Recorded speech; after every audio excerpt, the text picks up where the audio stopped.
अभिनव मानव विकास संस्था संचालित श्री किशन सोमानी विद्यालय लातूर आयोजित आरोग्य जनसंपदा या कार्यक्रमास उपस्थित सर्व प्रमुख अतिथी, सन्माननीय संस्थेचे पदाधिकारी, मुख्याध्यापक, पर्यवेक्षक, शिक्षक यांचे मी शब्दसंबंधाने स्वागत करते.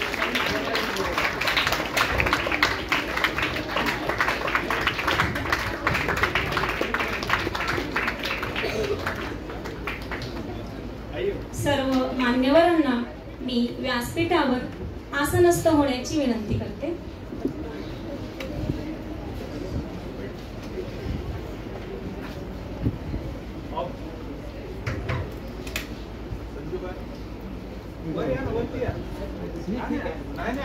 ऐकायला बरं वाटतं, नंतर ऐकायचे हो, नंतर सगळ्यांनाच ऐकायचं.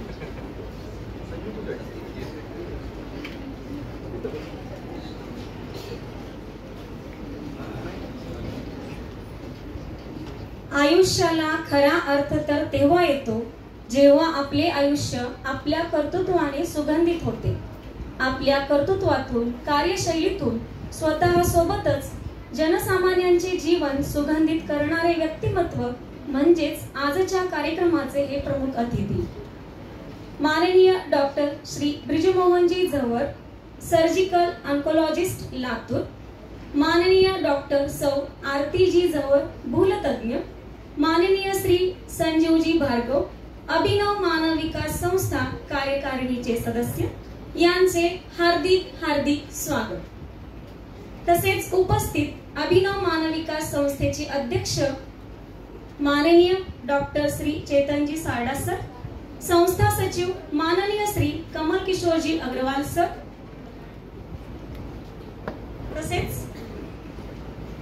शालेय समितीचे अध्यक्ष माननीय श्री अतुलजी देऊळगावकर सर, तसेच संस्थेचे उपस्थित सर्व मान्यवर सदस्य यांचे हार्दिक हार्दिक स्वागत.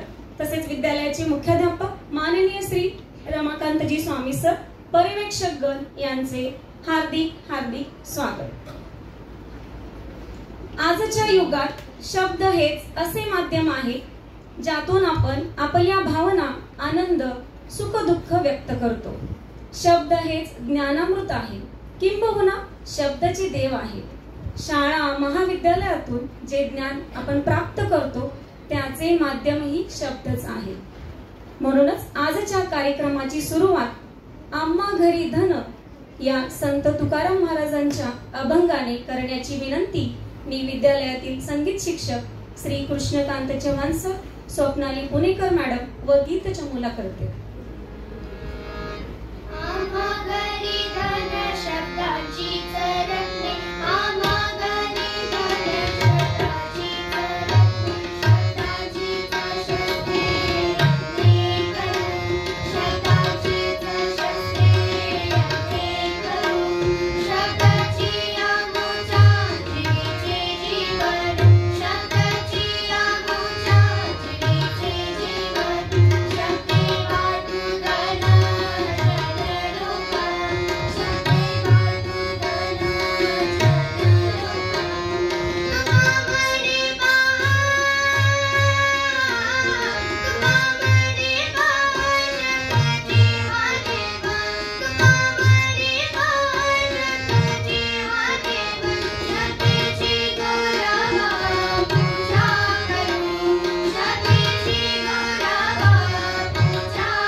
धन्यवाद. आरोग्य आणि क्रीडा यांचा घनिष्ठ संबंध आहे. क्रीडा से निर्माण चरित्र का, चरित्र से निर्माण राष्ट्र का, असं म्हटलं जातं. अतिथींचे स्वागत आपण क्रीडा गीताने करूया. विद्यालयातील संगीत विभागाला क्रीडा गीत सादर करण्याची विनंती करते.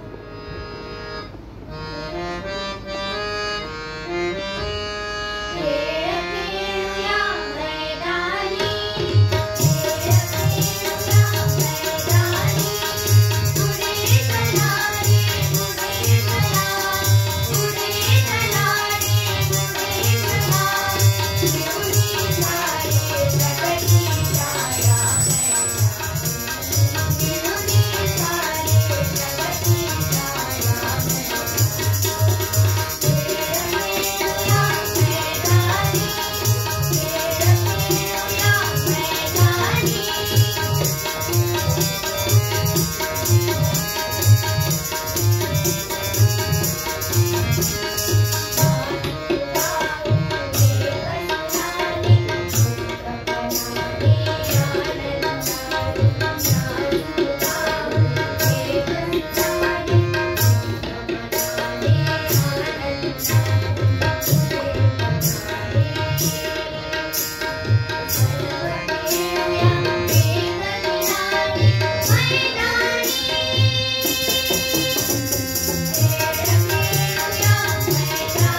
दिवस येती यश कीर्तीचे गोडवे गाती. दिवसा मागून दिवस येती यश कीर्तीचे गोडवे गाती. सत्कार करूया अतिथींचा निमित्त आजच्या कार्यक्रमाचे. माननीय डॉक्टर सौ आरतीजी झंवर मॅडम यांचा सत्कार करण्याची विनंती मी संस्थेचे अध्यक्ष माननीय डॉक्टर श्री चेतनजी सारडा सर यांना करते.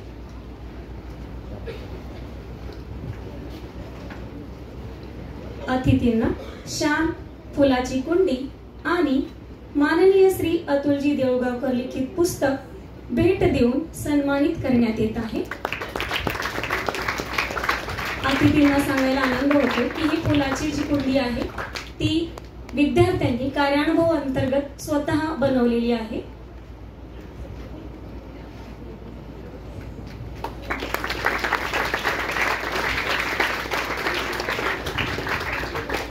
धन्यवाद सर.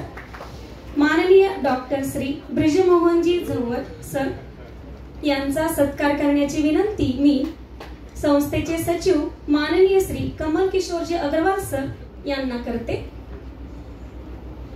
अतिथींना शाल, फुलाची कुंडी, स्मरणिका आणि माननीय श्री अतुलजी देऊळगावकर लिखित पुस्तक भेट देऊन सन्मानित करण्यात येत आहे.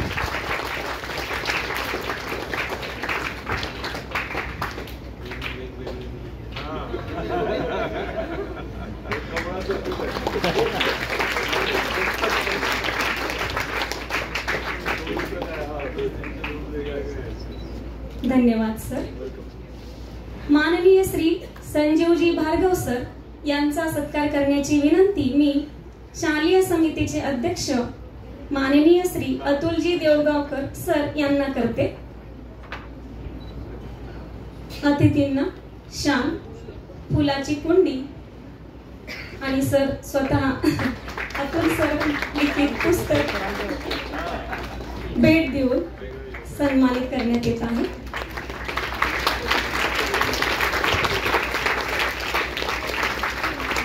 धन्यवाद सर.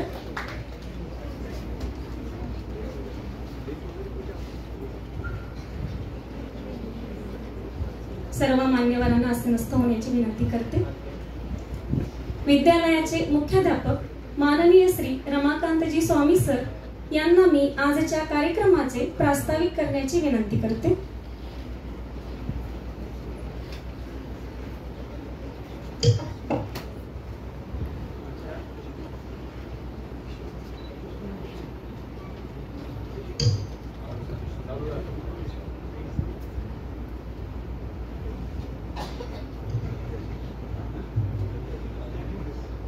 आजच्या कार्यक्रमाचे प्रमुख अतिथी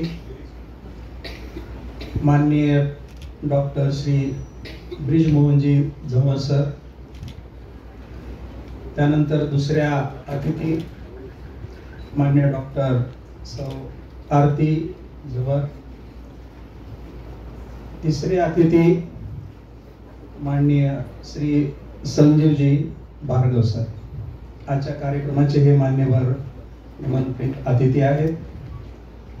आजच्या या कार्यक्रमासाठी आवर्जून आपल्या संस्थेचे सन्माननीय पदाधिकारी उपस्थित आहेत. आपल्या शिक्षण संस्थेचे अध्यक्ष माननीय डॉक्टर चेतन सारडा सर, सचिव माननीय कमल किशोरजी अग्रवाल साहेब, संस्थेचे उपाध्यक्ष माननीय विवेकजी रेड्डी सर, संस्थेचे सहसचिव माननीय सुभाषजी कासले सर, त्याचबरोबर या विद्यालयातील सर्व शिक्षक बंधू भगिनी आणि आपण सर्व विद्यार्थी. आजचा कार्यक्रम तुम्हाला माहिती आहे, आपण 2-3 नाव बदलत आलो. आरोग्यम धनसंपदा असंही तुम्हाला सांगितलं होतं, त्यानंतर आहार, व्यायाम, आरोग्य असंही सांगतो. आणि संपूर्ण कार्यक्रम ऐकल्यानंतर आणखी काही आपल्याला तुम्ही सुद्धा नाव सुचवाल, बरंच काही तुम्हाला आज ऐकायला मिळणार आहे. मी सुरुवातीला आजच्या प्रमुख पाहुण्यांचा थोडक्यात अल्प परिचय करून देतो. माननीय डॉक्टर ब्रिजमोहनजी झंवर सर सर्जिकल ऑन्कॉलॉजिस्ट आहेत. आत्ताच मॅडमने सांगितल्याप्रमाणे ऑन्कॉलॉजिस्ट म्हणजे कॅन्सर तज्ज्ञ. लातूरमधल्या प्रसिद्ध विवेकानंद हॉस्पिटलमध्ये गेल्या 15 वर्षापासून ते रुग्णांची सेवा करत आहेत. गेल्या 15 वर्षात साधारण 9,000 पेक्षा अधिक सर्जरी ऑपरेशन्स त्यांनी त्या रुग्णांचे केलेले. त्यानंतर माननीय डॉक्टर आरती झवर मॅडम या अनेस्थेसियालॉजिस्ट आहेत, जे ज्याला आपण भूल तज्ञ म्हणतो. सर्जरीपूर्वी रुग्णाला भूल दिली जाते, त्यातल्या त्या तज्ञ आहेत. त्याचबरोबर योगा प्रॅक्टिशनर सुद्धा आहेत. तिसरे प्रमुख अतिथी माननीय संजीवजी भार्गव सर, बिझनेसमॅन आहेत. ते सगळे इलेक्ट्रॉनिक्सचे जे इक्विपमेंट्स आहेत त्यांच्याकडून विक्री वगैरे होते, सेवा होते. मला सांगायला आनंद वाटतो. खरं तर आपल्या सभागृहामध्ये हे जे LED बसवलेले आहेत, प्रोजेक्टर वगैरे जे आहे, ते सगळे संजीव सरांनी ती सेवा सगळी उपलब्ध करून दिलेली आहे. त्यांचा आणखी थोडासा वेगळा परिचय असा की ते आपल्या या शिक्षण संस्थेचे कार्यकारिणीचे सदस्य आहेत. तर हा अल्प परिचय हा एक एवढा भाग झाला. कुठल्याही कार्यक्रमासाठी ज्यांचा एवढा परिचय असतो ते त्या कार्यक्रमासाठी प्रमुख अतिथी म्हणून, पाहुणे म्हणून पुरेसे असतात. पण मुख्य परिचय खरं तर यांच्या परिचयाचा दुसरा भाग फार आकर्षक आहे आणि आपल्या सगळ्यांना त्यांच्या त्या दुसऱ्या परिचयाचं आकर्षण आहे. हे करिअर म्हणून हे सगळे दोघे डॉक्टर्स असतील, यांचा बिझनेस असेल, पण यांचे एक पॅशन आहे, त्यांची आवड आहे, ती मात्र आपल्याला थक्क करून सगळा सोडणारा विषय आहे. कारण हे तिघांचा समान एक गुण आहे की हे तिघही रनर आहेत आणि सायकलिस्ट आहेत. रनर म्हटले की आपल्याला लक्षात येते की थोडं बहुत ठीक आहे, 5-10 किलोमीटर वगैरे रनिंग करत असतील रोज वेळ मिळाल्यावर. नाहीतर डॉक्टर्सना कुठे वेळ मिळतो हे सगळं करायला, बिझनेस करणाऱ्यांना. आपण असं समजाल, पण जसं जसं ऐकत जाऊ तसं तसं आपल्याला आश्चर्य वाटणार आहे. आणि अनेक देशातल्या किंवा बाहेर देशातल्या अनेक मॅरेथॉन यांनी पूर्ण केलेले आहेत. साधारणपणे 55 ते 65 किलोमीटर अंतर असलेल्या या ज्या वेगवेगळ्या मॅरेथॉन आहेत त्याच्यामध्ये ते सहभागी झालेले आहेत आणि त्या पूर्ण केलेले आहेत. काहीचे नाव सांगतो मी, जसं टाटा मुंबई मॅरेथॉन, लोणावळा मॅरेथॉन, त्यानंतर गोवा मॅरेथॉन, सिंहगड राजगड मॅरेथॉन, आपले पुणे मॅरेथॉन. ह्या सगळ्या साधारण 55-65 किलोमीटरच्या या सगळ्या मॅरेथॉन आहेत. या सगळ्या ठिकाणी यांनी रनिंग केलेलं आहे. 1-2 वर्षापूर्वी अतिशय अवघड असलेली एक लडाख मॅरेथॉन, जे लडाख म्हणजे तुम्हाला माहिती आहे अतिशय उंचावरचा भाग आहे की ज्या ठिकाणी आपल्याला ऑक्सिजन सुद्धा कमी मिळतो. आपल्यासारख्या व्यक्तींना तिथं चालणं सुद्धा एक मोठं आव्हान असतं. त्या ठिकाणी 42 किलोमीटर रनिंग लडाख या ठिकाणी सगळ्यांनी केलेलं आहे. आणि आणखी त्याच्यापेक्षा पुढची आश्चर्याची गोष्ट, नुकतीच एक दक्षिण आफ्रिकेमध्ये कॉम्रेड मॅरेथॉन झाली, जी जगातली सगळ्यात जुनी, म्हणजे 1921ला सुरू झाली. आत्ता असं आम्हाला समजलं, म्हणजे 100 वर्षापूर्वीची ती मॅरेथॉन. वेगवेगळ्या पर्वत रांगातून चढ उतार वगैरे असलेली, वेगळ्या खंडातली, त्या मॅरेथॉनमध्ये तिघही सहभाग झाले होते. आणि ते डिस्टन्स ऐकले की आश्चर्य वाटते की एवढं पळणं शक्य असतं कोणाला. साधारण ती मॅरेथॉन 90 किलोमीटरची होती. कल्पना करा, 90 मीटर पळणं हे आपल्या कल्पनेत सुद्धा. इथून उस्मानाबाद पेक्षा सुद्धा जास्त येईल थोडं. उस्मानाबाद मला 80 किलोमीटर आहे आणि त्याच्यापेक्षाही जास्त. आता शहर अगदी एक्झॅक्ट तुम्हाला 90चं सांगता येणार नाही. सोलापूर थोडंसं जास्त आहे, नांदेड 100, जवळजवळ नांदेडच्या आसपास. कल्पना करा, इतकं रनिंग कंटिन्यू तुम्ही किती पळू शकाल जास्तीत जास्त. हे तिघं पण पळालेले आहेत. अतिशय टफ असलेली ह्या मॅरेथॉन मध्ये हे सहभागी झालेले आहेत. तुम्हाला आणखी यातली गंमत सांगतो. या मॅरेथॉन मध्ये डॉक्टर ब्रिजमोहन झवर सरांनी 11 तास 45 मिनिटामध्ये हे 91 किलोमीटर, आणखी काहीतरी प्लस आहे आता बोलताना कळलं, एवढं अंतर त्याने ते पार केलेलं आहे. हेच अंतर संजीव भार्गव सरांनी 11 तास 13 मिनिटामध्ये पार केलेलं आहे. आणि आरती मॅडमनी पण ते अंतर चालले ना, आपल्याला माहित आहे, महिला त्यांच्या मागे मागे निश्चितपणे धावून त्यांनी काहीतरी 15-20 तासामध्ये पूर्ण केलं असेल निश्चित. बरोबर आहे. तुमचा काय अंदाज आहे, किती वेळात केला असावं त्यांनी? कोणीतरी सांगा मोठ्यानी. 15-20 10. ओके, बस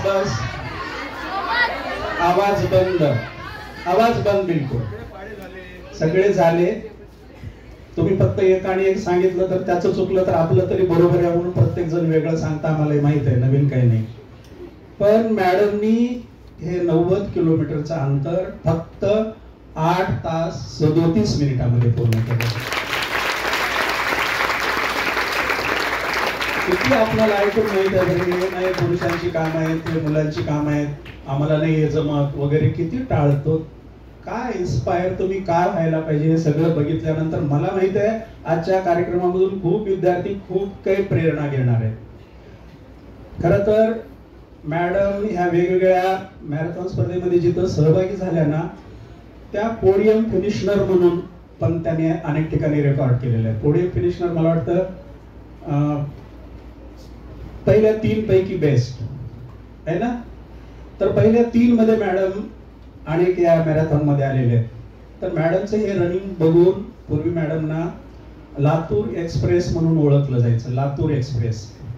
पण जेव्हा या दक्षिण आफ्रिकेतील ह्या कॉम्रेड मॅरेथॉन मध्ये सहभागी झाल्या, भारतातून जेवढे काही सहभागी झाले होते त्याच्यामध्ये सगळ्यात फास्टेस्ट इंडियन फिमेल रनर आहेत, त्या सगळ्यात जास्त वेगाने पळालेल्या. आणि मग त्यावेळेपासून मॅडमची ओळख जी लातूर एक्सप्रेस होती ती आता काय झाली असेल, इंडियन एक्सप्रेस झाली. या नावाने ओळखलं जातं मॅडमना. कितीतरी खूप काय आहे, मी आधी काही सांगणार नाही म्हणून आपण कार्यक्रमाचं स्वरूप असं ठेवलं. यानंतर मुलाखत. तुमच्या मनामध्ये अनेक काही प्रश्न या अनुषंगाने निर्माण होणार आहेत आणि त्या सगळ्या प्रश्नांची उत्तरं तुम्हाला निश्चितपणे या ठिकाणी मिळणार आहेत. म्हणून मी प्रास्ताविकात एवढंच बोलतो. या तिन्ही मान्यवरांचे विद्यालयामध्ये हार्दिक स्वागत करून माझं प्रास्ताविक संपवतो. धन्यवाद. धन्यवाद सर. यानंतर संस्थेचे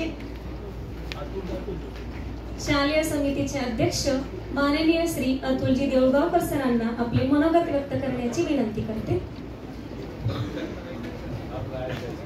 व्यासपीठावरील मान्यवर आणि मित्रांनो, आधी काही फोटो बघूयात का आपण? 4-5 फोटो दाखवतो. हे काय काय करेक्ट. तू उठून उभी राहा, तू उठून उभी राहा पटकन. हिने बरोबर सांगितलं म्हणजे काय सांग. परफेक्ट. हे इंटरनॅशनल स्पेस स्टेशन आहे जिथं आता पोलंड, हंगेरी, अमेरिका आणि भारताचा कोण गेला होता? कॅप्टन शुभंशु शुक्ला, बरोबर. तर हे ते इंटरनॅशनल स्पेस स्टेशन आहे. हे आतमध्ये तुम्ही नंतर जरूर बघा. ही एक वेगळी मॅरेथॉन त्याने पूर्ण केली अवकाशात म्हणून मी तुम्हाला दाखवते. 18 दिवस 1,30,00,000 किलोमीटर. 1,30,00,000 किलोमीटर असं जाऊन या पद्धतीने हे राहिलेले. नेक्स्ट. तिथं तरी काय केलं आपण? गेला फक्त ओळखतो. तिथं संशोधन केलं. आता याचा विषय कोणता माहित नाही, पण तिथं त्यांनी बुरशी म्हणजे अल्गी कशी वाढते, बॅक्टेरिया कसे वाढतात, गुरुत्वाकर्षण नसताना चालतो कसं आणि गुरुत्वाकर्षण नसताना स्नायूवर परिणाम काय होतात याचा अभ्यास शुभांशु शुक्लांनी केलेला आहे. हे का सांगायचं? आपण एका वेळेला अनेक विषयाचे अभ्यास कसे करू शकतो. नेक्स्ट. आता हा व्हिडिओ आहे, मला वाटतं अगदी 1 मिनिटाचा व्हिडिओ आहे. त्याच्या आधी हे बघा, हे स्पेस स्टेशन मध्ये काय पद्धतीने काम करायला लागतं ते एकदा बघा. वातावरण दाखवतो. हे ते संशोधन त्यांचं. तिथं अन्न पिकवता येतं का, त्यासाठी काय लागेल, एवढं संशोधन जग एकत्र येऊन करतंय. ते इंटरनॅशनल स्पेस. तिथं कोणत्याही एका देशाचं नाही, सगळ्या देशाचं सहकार्य असावं लागतं. तिथं माझी जात कोणती, त्या कोणत्या जातीचं घ्यायचं, कोणत्या धर्माचं घ्यायचं, कोणत्या, असं काहीही विचार केला जात नाही. भारताचं जे संशोधन केंद्र आहे इंडियन स्पेस रिसर्च ऑर्गनायझेशन 1962 साली स्थापन झालेलं, त्याची इतकी प्रगती झाली की त्यांना या सगळ्या जगाचं सहकार्य करायला बोलवलं. आपण 555 कोटी रुपये दिले होते आणि आपलं संशोधन तिथं शुभांशु शुक्लांनी केलेलं आहे. नेक्स्ट. या पद्धतीने तिथं काम करावं लागतं. म्हणजे किती अवघड आहे याचा अंदाज घ्या. तुम्ही याचं जरूर नंतर चित्र बघा, त्याच्यावर निबंध लिहा की काय केलं जातं. नुसतं शुभांशु शुक्ला गेला, अभिनंदन, भारत माता की जय, याच्या पलीकडे जा बघा.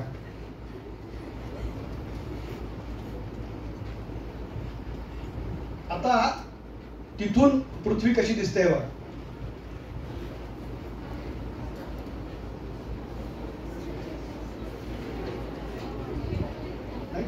एवढंच आहे, येथे गडबड झाली. ठीक आहे, नंतर तुम्ही बघून घ्या. आता याचा इकडं काय संबंध, हे आत्ता का दाखवलं. कोणत्याही गोष्टीला प्रश्न विचारा. हे का दाखवलं सांगतो. एका वेळेला आपण अनेक गोष्टी शिकू शकतो. आपल्या मेंदूचा आपण किती वापर करतो, आपल्याला कसे प्रश्न पडतात यावर आपण ठरतो. आईन्स्टाईन म्हणे मेंदूचा 5% उपयोग करायचा. आपण 0.05 तरी करतो का याचा विचार करा. त्या सवयी आत्तापासून तुम्ही स्वतःला लावून घेऊ शकता. आणि यासाठी आजचे पाहुणे हे आहेत डॉक्टर. त्यातले एक आहेत कॅन्सरचे डॉक्टर. कॅन्सर कापून टाकतात. आणि त्या आरतीबाई आहेत, त्या पेशंटला भूल देतात आणि मग हे कापून टाकतात. कॅन्सर कापून टाकतात. तर हे दोघं आणि त्याच्यासोबत कॉम्प्युटरचा तज्ञ, ज्याच्यामुळं आपल्याला या पूर्ण हॉलमध्ये इतका छान डिस्प्ले मिळाला. तुम्हाला जे बघायला मिळतं ते या संजय भार्गव आलेले. या तिघांना पलायनवादी म्हणजे वेगळ्या अर्थानं पलायनवादी म्हणजे एस्केपिस्ट नाही, हे सगळे पळायला लागलेले आहेत आणि एकमेकांमुळे एकमेकांना स्फूर्ती मिळाली. पण नुसतंच तेवढं नाहीये. आता ज्यांचा विषय ऑन्कॉलॉजी आहे म्हणजे कॅन्सरचं शास्त्र, दुसऱ्यांचा विषय भूल देणं म्हणजे किती कमीत कमी वेळामध्ये भूल देऊन तेवढ्या वेळामध्ये ऑपरेशन करायचं, या विषयाचे तज्ज्ञ असून त्यांनी जो अभ्यास केला पळायचं कसं, त्यामध्ये आहार कसा घेतला पाहिजे, स्नायू कसे तयार व्हायला पाहिजेत, आपला आहार योग्य आहे का, आपला व्यायाम योग्य आहे का, इतक्या बारकाईनं कोणत्याही गोष्टीकडे बघता येतं. आणि मग त्या एक्सलन्सला जातात की जिथं तुम्ही इंडियन एक्सप्रेस होत असता. आता आपल्या लातूरचं एक फार बदनाम असं झालेलं आहे. लातूरला फॅक्टरी म्हणतात इंजिनिअरिंग डॉक्टरची. तुम्हाला पटतं का होते? नाही ना. तुम्ही काय फॅक्टरीतले प्रॉडक्ट आहेत काय निर्जीव? म्हणजे टीव्हीचा कारखाना असतो, नट बोल्टचा कारखाना असतो, तसा डॉक्टर आणि इंजिनियरचा कारखाना. अरे असं काही नसताना आपल्या लातूरमध्ये डॉक्टर कसे होते ज्यांचा अभिमान वाटावा. जे मोठ्या लोकांना तर तपासत होत होते पण गरिबांनाही तेवढ्याच आत्मीयतेनं फीस न विचारता तपासणारे डॉक्टर आपल्याकडे होते. त्यातले एक इथं आहेत आपले अध्यक्ष चेतन साबळा.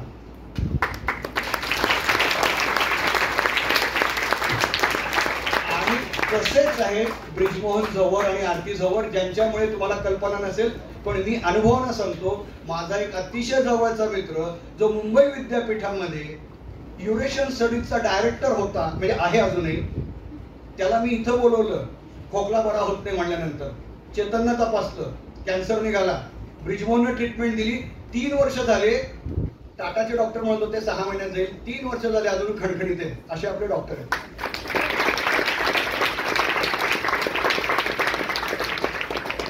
आपण कोणताही कार्यक्रम घेतो तो अनेक उद्देशाने. तुम्हाला डॉक्टर व्हायचे जरूर व्हा, मेरिटवर व्हा, पण त्याबरोबर आपण अनेक गोष्टी करू शकतो हे लक्षात ठेवा. त्यासाठी हे डॉक्टर आणि हे संजय भार्गव आपल्याकडे आणलेले.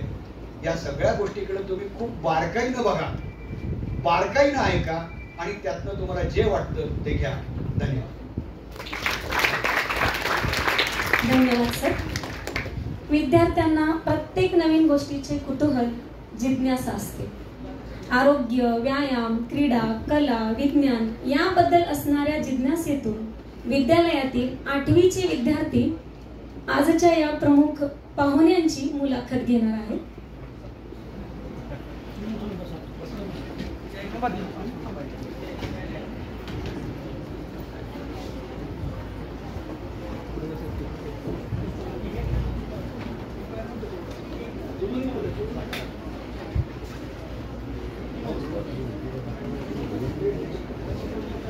विद्यार्थ्यांना मी मुलाखत घेण्याची विनंती करते. हे मुलाखत घेणारे 8वी वर्गातील विद्यार्थी आहेत. कुमारी सायली कांबळे, चिरंजीव वेदांत सोमवंशी, कुमारी रुद्राणी जाधव, कुमारी संध्या भिकाणे,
नमस्कार सर. आजचा हा कार्यक्रम म्हणजे आरोग्य धनसंपदा. तर आरोग्यासाठी व्यायाम हा गरजेचाच आहे. तर आपण मागेच मॅरेथॉन स्पर्धेत सहभागी झाला होता. तर मॅरेथॉन म्हणजे नेमकं काय?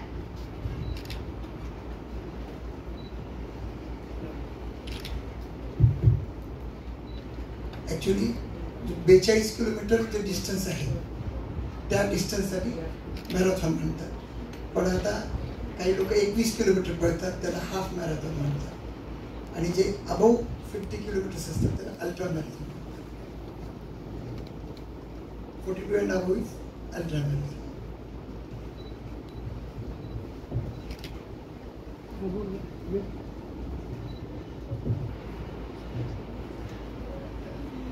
रनिंगची सुरुवात आपण कधीपासून केली सर?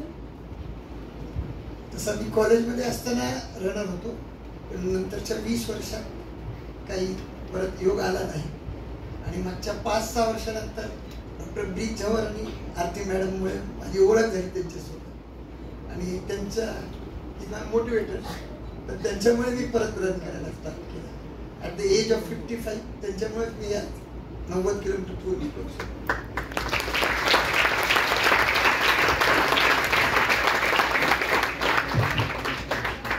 रनिंगमुळे उंची वाढते, या विषयाबाबतचे तुमचे मत काय आहे? नाही, मी नाही सांगू शकत, डॉक्टर्स सांगू शकतो. रनिंगमुळे उंची वाढते असं काही नाही आहे. पण कुठलाही स्पोर्ट तुम्ही जेव्हा योग्य वेळेला चालू करता ते तुमच्या शारीरिक डेव्हलपमेंटसाठी खूप चांगलं असतं. मग ते स्विमिंग असो, जम्पिंग असो, तुमचं एरोबिक्स असो किंवा योगाचे विविध प्रकार असो, तुम्ही जेवढं स्वतःला एनकरेज कराल एक्सरसाइजसाठी, तुमचं बॉडीचं ब्लड सर्क्युलेशन वाढतं, तुमचे स्नायू मजबूत होत राहतात आणि तुमचे ग्रोथ हार्मोन सिक्रेट व्हायला चालू होतात. आणि हे ग्रोथ हार्मोन तुमची उंची वाढवण्यासाठी मदत करतात. तर फक्त रनिंग म्हणूनच नाही, कुठलाही स्पोर्ट असू द्या, आउटडोर ॲक्टिव्हिटी, स्पोर्ट म्हणलं की मोबाईलवरचे गेम्स नाहीत, तर हे तुमची उंची वाढवण्यासाठी म्हणा किंवा ओव्हरऑल डेव्हलपमेंटसाठी मदत करेल. आरती मॅडमनी कधी सुरुवात केली रनिंगला? माझी उंची चांगली आहे. पण मी शाळेत असताना कधीच खेळत नव्हते. कुठलाच खेळ मला माहीत नव्हता. आमच्याकडे शाळेत साधी शाळा होती, बॅडमिंटन, टीटी काहीच मला खेळता येत नाही अजूनही, कारण की आधीपासून त्याचा गंध नव्हता.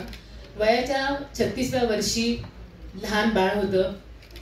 बाळ छोटं होतं, वजन थोडंसं वाढलेलं होतं. बट ऑब्व्हियसली तुम्ही पाहता प्रेग्नन्सी डिलिव्हरी बऱ्याच फिमेल्सच्या अडचणी असतात, त्यात वेट गेन झालेलं होतं. पण हेल्थ कॉन्शियस मी आधीपासून होते, जरी व्यायामात मी नसले तरी. झवर सरांनी जिम वर्कआउट चालू केलं होतं आणि रनिंगची सुरुवात केली. आणि मग त्यांना पण मला वाटायला लागलं, यार तुम्ही सगळं करता, जिमला जाता, रनिंग करता, मी काहीतरी स्वतःसाठी करायला हवंय. कसं करेन, लहान मुलाला सांभाळून कसं करेन मलाही माहीत नव्हतं. पण मग सरांनी पुढाकार घेतला, सरांनी जबरदस्ती बाहेर काढलं, चल काही होत नाही करूया. सुरुवातीला अगदी 1 किलोमीटर पळणं ही खूप कठीण होतं. मग पुन्हा ती लांबलचक लिस्ट, तुम्ही काय आराम करू शकता, तुमच्या खाण्यापिण्याची काळजी घेऊ शकता, तुम्ही कधीही झोपू शकता, मला हे पाहिजे ते पाहिजे, लांबलचक लिस्ट प्रत्येक बाईची जशी असते तशी माझीही होती. पण सरांनी म्हणजे काय म्हणतात, माघार घेतली नाही आणि मला तिथेच कुठेतरी एक एनर्जी मिळाली आणि मग ते 1चे 5, 5चे 10, 10चे 21 आणि 2190 कधी झाले हे आम्हालाही लक्षात आलं नाही. सो जसं मला लातूर एक्सप्रेस म्हणतात तसं त्यांना लातूर एक्सप्रेसचं डबल इंजिन म्हणतात. धन्यवाद मॅडम. आता मी जोवर सरांना प्रश्न विचारणार आहे. सर, आजार म्हणजे काय आणि आपण आजारी का पडतो? आजार म्हणजे काय हा खूप अवघड प्रश्न आहे. आजार शारीरिक आणि मानसिक अशा दोन्ही प्रकारचे असतात.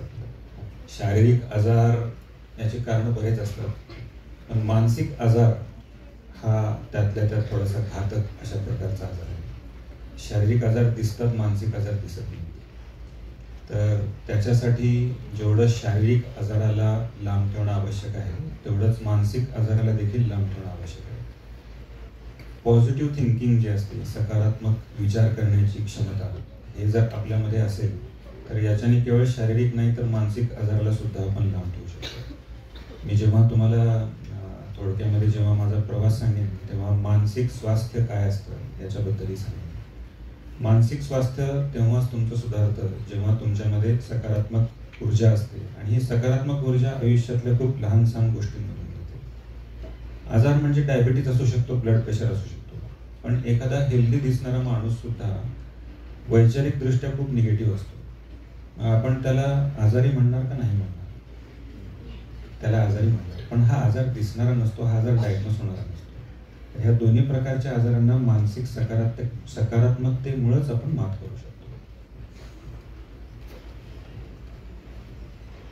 कॅन्सर म्हणजे काय? कॅन्सरची नेमकी कारणे काय आहेत? मी आता जसं सांगितलं की शारीरिक आणि मानसिक दोन प्रकारचे आजार असतात. कॅन्सर म्हणजे कुठल्याही पेशीची झालेली अमर्याद वाढ असते. जेव्हा आपले केस कापतो, केस वाढतात, नख काढतो, नख आपले परत वाढतात, तशी प्रत्येक पेशींची एक प्रोग्राम सेल डेथ असते शरीरामध्ये. तुम्ही विज्ञानाचे विद्यार्थी आहेत, सगळ्यांना माहीतच असेल की प्रोग्राम सेल डेथ काय असते. एखाद्या पेशीचं काम संपून गेलं की ती पेशी मरते आणि त्याची ठिकाण नवीन पेशी घेते. ही वाढ जेव्हा असंबद्धपणे होते, म्हणजे याच्यामध्ये जेव्हा रेग्युलेशन नसतं, तेव्हा त्याचं रूपांतर कॅन्सरमध्ये होतं. कुठल्याही प्रकारची अमर्याद वाढ आणि कुठल्याही गोष्टी अमर्यादपणे वाढणे याला कॅन्सर म्हणतात. तो का होतो असं विचारतो? 30% कॅन्सरचं प्रमाण कारण हे जेनेटिक आहे.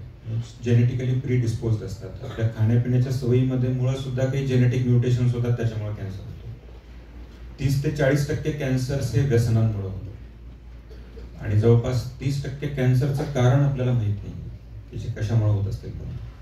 तर जर लाईफस्टाईल मॉडिफिकेशन आपण करू शकलो, संतुलित आहार घेणं असेल, जेवणामध्ये फायबरचं प्रमाण जास्त असेल, नियमित व्यायाम असेल, तर हे जर आपण व्यवस्थित ठेवलं तर जवळपास 60% कॅन्सर आपण प्रिव्हेंट करू शकतो. 60 ते 70% पर्यंत. कॅन्सर होऊ नये म्हणून आपण कोणती काळजी घेतली पाहिजे? मी आताच याचं उत्तर दिलं की संतुलित आहार घेणे, व्यसनांपासून दूर राहणे, वजन नियंत्रित ठेवणे, आणि किमान 45 मिनिट ते 50 मिनिटं दररोज कुठल्या तरी प्रकारचा व्यायाम करणे. याच्यामुळं शरीर मेंटेन राहण्यासाठी मदत होते आणि परिणामी कॅन्सरपासूनच नाही तर कुठल्याही लाईफस्टाईल डिसिजेसपासून, म्हणजे diabetes, blood pressure, dyslipidemia, thyroid dysfunction यापासून आपण लांब राहू शकतो. कॅन्सरवरच्या उपचारातील केमोथेरपी व रेडिओथेरपी म्हणजे काय? केमोथेरपी म्हणजे रसायन चिकित्सा त्याला म्हणतात, की वेगवेगळ्या प्रकारचे औषधं आपल्याला आपल्या ब्लड स्ट्रीम मधून किंवा जठरामधून दिले जातात आणि त्यांचा मारा कॅन्सरच्या पेशींवर केला जातो. असे जे किरणं असतात, असे जे औषधं असतात ते पर्टिक्युलरली जे रॅपिडली डिवायडिंग सेल्स असतात शरीरामध्ये, की ज्यांचं मेटाबॉलिझम खूप जास्त असतं किंवा ज्याचं विघटन आणि संघटन खूप लवकरात लवकर होतं, अशा पेशींवर टार्गेट करतात. त्याच्यामुळे आपण बऱ्याच वेळा बघतो की किमोथेरपी घेतल्यानंतर माणसाचे केस जातात. तर आपला केस हा एक असा प्रकार आहे की जो पण रेग्युलरली तयार होतो. आपण केस कापले की केस वाढतात. तर औषधांना माहीत नसतं की हार्मफुल पेशी कोणत्या आहेत, तर हार्मफुल पेशी परत उत्पन्न होत नाही. ज्या चांगल्या पेशी असतात त्या परत उत्पन्न होऊ शकतात. त्याच्यामुळं याच्यावरती किमोथेरपी काम करते. आणि रेडिएशन थेरपी म्हणजे हे विकिरणांच्या माध्यमातून कॅन्सरच्या पेशीवर किंवा त्या झालेल्या अवयवांवर मारा केला जातो. आणि परत ज्या ॲबनॉर्मल पेशी आहेत त्या याच्यामुळं मरतात. प्रत्येक पेशीचं रेडिएशन ॲब्सॉर्ब करण्याची एक क्षमता असते. त्या क्षमतेच्या पुढे जर त्याला किरणांचा मारा केला तर ते प्रोटॉन रिलेटेड पण असतात, इलेक्ट्रॉन रिलेटेड पण असतात. त्याच्यावरती मारा केला तर पेशी मरण पावतात. ॲबनॉर्मल पेशी परत जिवंत होत नाहीत, पण नॉर्मल पेशी परत जिवंत होतात. असं याला रेडिएशन म्हणतात. सर, होमिओपॅथिक किंवा आयुर्वेदिक औषधांनी कॅन्सरमुक्त होता येते का? आजच्या काळामध्ये जेव्हा इंटरनेट खूप जास्त प्रमाणामध्ये आलेलं आहे किंवा पॅरलल मेडिसिन खूप प्रमाणामध्ये आलेले आहेत किंवा संशोधनं खूप वेगवेगळ्या प्रकारामध्ये प्रत्येक आजारावर होतात, मॉडर्न मेडिसिनकडे डेटा आहे की पर्टिक्युलर स्टेजमध्ये जर पर्टिक्युलर कॅन्सर असेल तर त्याच्यावरती आता किमोथेरपीच्या औषधं जवळपास 1000-1500 औषधं असतील, पण स्तनाच्या कॅन्सरवरती वापरलं जाणारं औषध पर्टिक्युलरच असतं.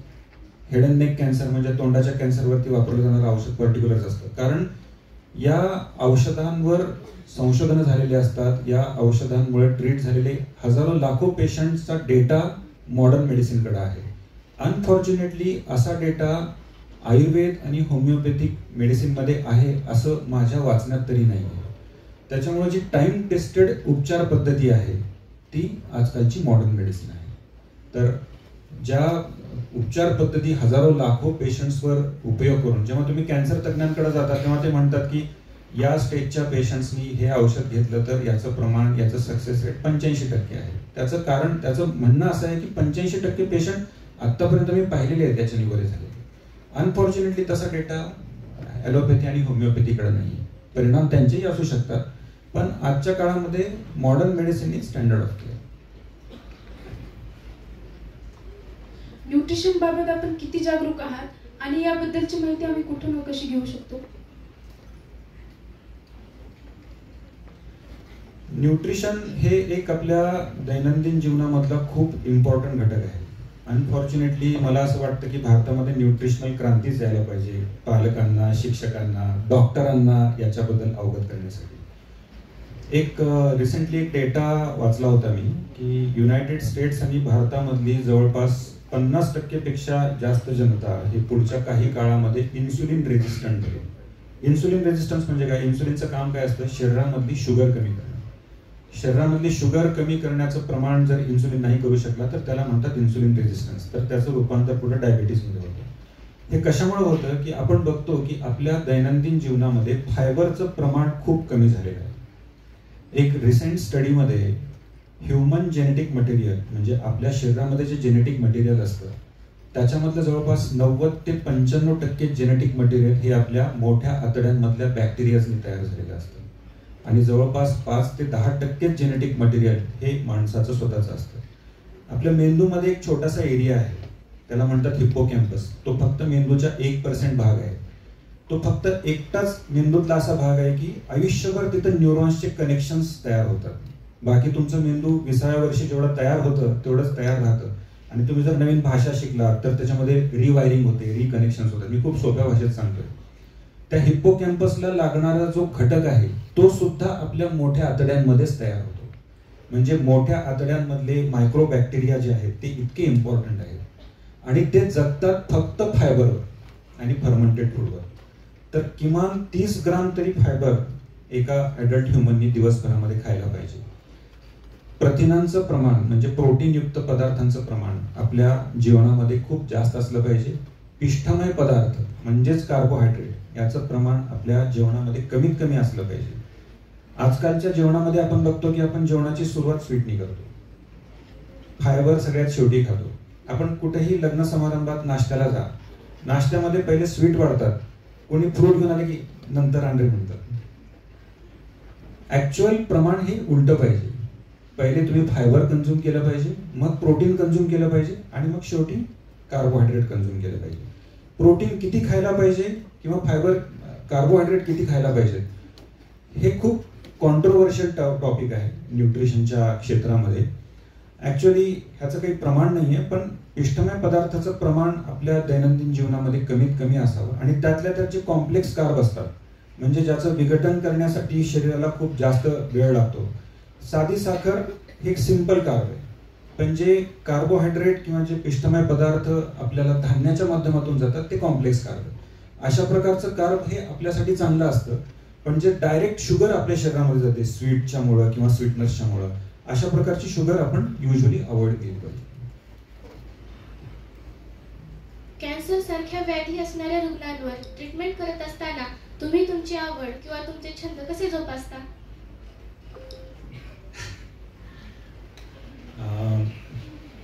कॅन्सरच्या रुग्णांवर उपचार करताना म्हणजे हा एक व्यवसाय आहे, या व्यवसायाला मी सेवा म्हणून बघतो आणि धावणं किंवा व्यायाम असेल याला मी एक छंद म्हणून बघतो. माझं असं वैयक्तिक मत आहे की 24 मधले 25 तास आपण सहसा काम कधी करत नाही, तर किमान त्याच्यामधला जवळपास सकाळचा 2-2.5 तास तरी आपण स्वतःसाठी काढू शकतो. तर तेवढा काळ वेळ मी स्वतःसाठी काढतो. माझं पहिलं प्रायोरिटी हे म्हणजे माझे नेहमी पेशंट्स असतात आणि सेकंड प्रायोरिटीवर मी माझा छंद असेल किंवा बाकी गोष्टी असेल ते ठेवतो. आता बऱ्याच वेळेस प्रश्न येतो की मग तुम्ही व्यायाम कसा करता? याच्यामध्ये आम्ही एक एक्सरसाइज स्नॅकिंग नावाची कन्सेप्ट आहे. एक्सरसाइज स्नॅकिंग म्हणजे काय? आपण भूक लागली म्हणजे आता 2 ऑपरेशन असतील, ऑपरेशन थिएटरमध्ये गेले की आम्हाला पहिले सवय होती की आम्ही चहा घ्यायचो, 2 ऑपरेशनच्या मध्ये परत चहा घ्यायचं, ओपीडी मध्ये जाताना परत चहा घ्यायचं. मग आम्ही काय केलं की आपण जर चहावर स्नॅकिंग करू शकतो तर आपण व्यायामावर स्नॅकिंग का नाही करू शकत? मग केस सुरू होण्याच्या पहिले 10 दंडबैठका काढायचे आणि ऑपरेशन सुरू करायचं. 2 ऑपरेशनच्या मध्ये 10 पुलअप मारायचे आणि मग दुसऱ्या ऑपरेशनला सुरू करायचं. मग जेव्हा आपण ओपीडी मध्ये जातो तेव्हा 5 ते 7 मिनिट काही ना काहीतरी व्यायाम केल्याशिवाय ओपीडी मध्ये जायचं नाही. तर जर तुम्ही असं जर कॅल्क्युलेट करण्याचा प्रयत्न केला तर दिवसभरामध्ये तासभर तर आरामात निघतो. म्हणजे 5-5, 7-7 मिनिटं इकडून तिकडून चोरायचे आणि स्वतःसाठी 1 तासभर करायचा. तर असं जर आपण करत राहिलो एक्सरसाइज स्नॅकिंग, आणि मला असं वाटतं की समोर बसलेले विद्यार्थी असतील, शिक्षक असतील, त्यांनी सुद्धा आपल्या शारीरिक क्षमतेवर, आपल्या शारीरिक याच्यावरती लक्ष ठेवावं आणि छोट्या छोट्या पार्टमध्ये जरी तुम्ही एक्सरसाइज करू शकलात तर हे खूप चांगलं राहील. एक्सरसाइजच्या बाबतीत आणखीन एक सांगायचं तुम्हाला, इन्सुलिन रेजिस्टन्स मध्ये जाण्याचं सगळ्यात मोठं कारण हे आहे की आपण चालण्याला व्यायाम समजतो. चालणे हा व्यायाम नाही, बॅडमिंटन खेळणे हा व्यायाम नाही, धावणे हा व्यायाम नाही. व्यायाम त्याला म्हणतात की ज्याच्यावरती तुम्ही तुमच्या स्नायूंवर ताण देता, तुमचे स्नायू मेंटेन करता. तुमचे स्नायू जर मेंटेन करू शकलात तर इन्सुलिन रेजिस्टन्स सुद्धा खूप मोठ्या प्रमाणामध्ये तुम्ही कमी करू शकता. तर त्याच्यामुळं रेजिस्टन्स ट्रेनिंग करणं किंवा दंडबैठका काढणं किंवा पुशअप देणं अशा प्रकारचे व्यायाम तुम्ही करत राहा. आणखीन जास्त काही व्यायाम पाहिजे असतील तर मला भेटा, मी तुम्हाला खूप एक्सरसाइज स्नॅकिंग बद्दल खूप छोटे छोटे टिप्स आणखीन देऊ शकतो. आताची टिप तर खूप चांगली आहे. अभ्यास करता करता झोप आली तर व्यायाम करा. सर, आहार, आरोग्य, व्यायाम यांचा एकमेकांशी काय संबंध आहे? There are 4 pillars of health. प्रत्येक आरोग्याचे 4 पिलर्स असतात. फर्स्ट पिलर इज न्यूट्रिशन, जे सरांनी आता बऱ्यापैकी तुम्हाला एक्सप्लेन केलं आहे. दुसरं आहे एक्झरसाइज, मग एक्झरसाइजचे विविध प्रकार. तिसरं आहे स्लीप आणि चौथं आहे तुमचं स्ट्रेस. तर आपल्याला ह्या 4ही गोष्टी जेव्हा आपण बॅलन्स करतो तेव्हा तुमचं आरोग्य संतुलित राहतं. तर न्यूट्रिशन, जसं आता सरांनी सांगितलं की सरांनी भर दिला फायबरवर. कोणाला माहित आहे फायबर म्हणजे नेमकं काय? फायबर म्हणजे नेमकं काय? सर सांगत होते ना, फायबर खा, फायबर खा, 30% फायबर, 30 ग्राम फायबर रोज खायला पाहिजे. कोणाला लक्षात नाही आलं? काही हरकत नाही. फायबर म्हणजे पालेभाज्या, फळभाज्या आणि फळं, ह्यांना आपण फायबर म्हणतो. आता ज्वारी, बाजरी हे पण फायबरचे कंटेंट आहेत, पण त्याचं जेव्हा आपण पीठ करतो तेव्हा त्याचं फायबरचं कंटेंट 0 होतं, कारण तुम्ही त्याला नाश करत आहात, फायबर ब्रेकडाऊन करत आहात. तर जे तृणधान्य आहेत, जे आपण भगर, मिलेट्स वगैरे आजकाल जे फेमस झालेले आहेत, ह्याला तुम्ही ज्याचं त्याचं पीठ करत आहे ते शिजवून खाणं सोपं जातं. तर हे अगेन हाय फायबर कंटेंट आहे. भातामध्ये जर आपण पॉलिश राईस घेतला तर त्याचं ब्रँड काढलेलं असतं, त्याचं फायबर कंटेंट कमी झालेला असतो.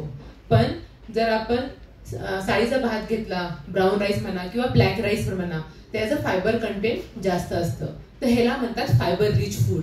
तुमच्या प्रत्येक आहारामध्ये रंगबिरंगी फायबर्स पाहिजेत. म्हणजे जेव्हा तुम्ही जेवायला बसाल तेव्हा छान रंगीत प्लेट घ्या, गाजर घ्या, टोमॅटो घ्या, काकडी घ्या, मुळा, कांदा, बीट असे विविध रंगाचे जेव्हा तुम्ही फळभाज्या घ्याल तेव्हा ते तुम्हाला चविष्टही लागतील आणि प्रत्येक डाएट मधून, प्रत्येक व्हेजिटेबल मधून तुम्हाला वेगळं अँटीऑक्सिडंट आणि वेगळं पॉलिफिनॉल्स मिळेल, जे तुमची प्रतिकार शक्ती वाढवेल, जो तुम्हाला आजारापासून दूर ठेवेल. त्यामुळे हे आहे फायबरचं महत्व, की का तुम्हाला फायबर घ्यायचं आहे. मग दुसरं आलं प्रोटीन. आपल्याला प्रोटीन का घ्यायचं आहे. आता जे व्हेजिटेरियन लोक आहेत त्यांना प्रोटीन म्हणजे वरण किंवा डाळीचे विविध प्रकार, दुधाचे प्रकार, मग दूध आहे, दही आहे, ताक आहे, पनीर, चीज आहे, पण प्रमाणात. तर ह्या गोष्टी आपल्याला प्रोटीन देतात. Soybean is the richest source of protein for vegetarian. आणि नॉन व्हेजिटेरियन साठी एग, मीट, फिश हे प्रोटीनचे पदार्थ आहेत. गुड फॅट, अगदीच तळलेलं खायचं नाहीये किंवा काय म्हणतात फॅट खायचं नाही असं नाहीये. वी नीड फॅट, पण कमी प्रोसेस्ड. म्हणजे जेव्हा तुम्ही तेल गरम करता फोडणीसाठी, इट लुजेस इट्स प्रॉपर्टी. त्याच्यात त्याचा काहीच बेनिफिट राहत नाही, ते फक्त फॅट राहतं. त्यामुळे कच्चं तेल, कच्चं तूप, कमी गरम केलेलं तूप हे शरीरासाठी चांगलं. त्यामुळे जेव्हा आपण फॅटवर येतो तेव्हा समोसा आणि वडापाव चांगला नाहीये, कारण की तो तळलेला असतो, त्याला खूप हाय टेम्परेचरवर हीट केलेलं असतं. So fat is important for your body, but in portion आणि अनप्रोसेस्ड. आणि मग थर्ड वन येतं कॉम्प्लेक्स प्रोटीन फॅट. कॉम्प्लेक्स काय म्हणजे मग तुम्हाला जर घ्यायचं असेल तर चपाती किंवा भात दोन्हीमधून एक घ्या. तर हा झालं आहाराचं. हे न्यूट्रिशन सोबत हायड्रेशनही तेवढंच महत्वाचं आहे, की तुम्ही तुमचा पाण्याचा वापरही योग्य प्रमाणात करायला पाहिजे. युरिनचा जो कलर आहे, लघवीचा जो कलर आहे, तो फिकट पिवळा असावा, हे आपलं एम असावं, की आपण वेल हायड्रेटेड आहोत की नाही. असा काही फॉर्म्युला नाहीये की 2 लिटर किंवा 4 लिटर पाणी प्यायला हवं आहे. Just monitor your urine colour. Sleep, तुम्हाला कितीही अभ्यासाचा ताणतणाव असो, वेळ काढा आणि 7 ते 8 तासाची झोप घ्या. मोबाईलचा जर वापर कमी केला तर तुम्ही हा वापर तुमच्या व्यायामासाठी आणि तुमच्या योग्य झोपेसाठी तुम्ही करू शकता. आणि ज्या गोष्टीचा तुम्हाला ताण येत आहे, जो 4th पिलर आहे आपला stress, share with your friends, your teachers, your parents.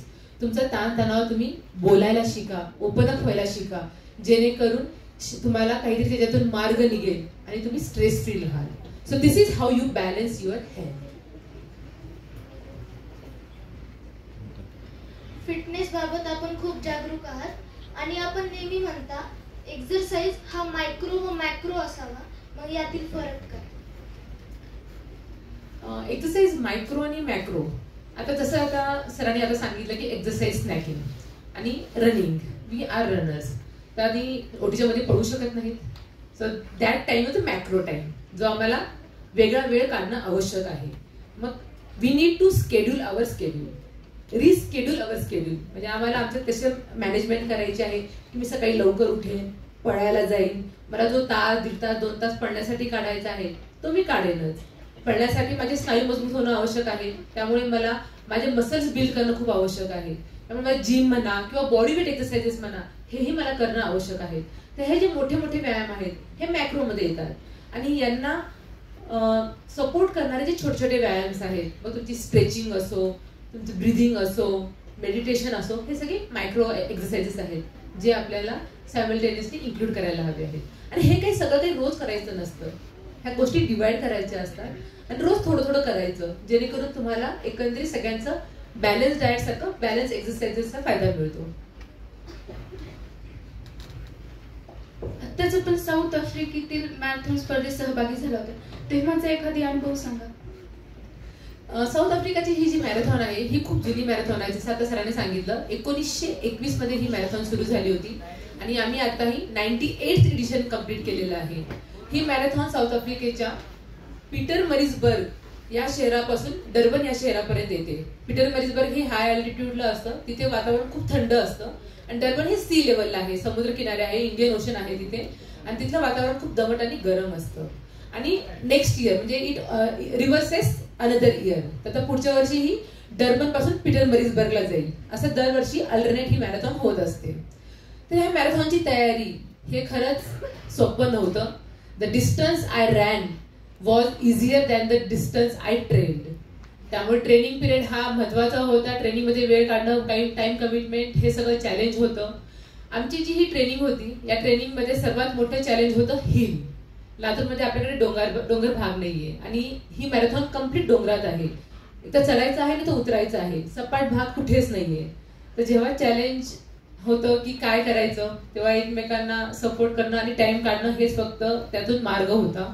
तर मागच्या 4 महिन्यात आम्ही 4 वेळेस मोठे रन करण्याकरता आम्हाला बाहेर गावी जावं लागलं होतं.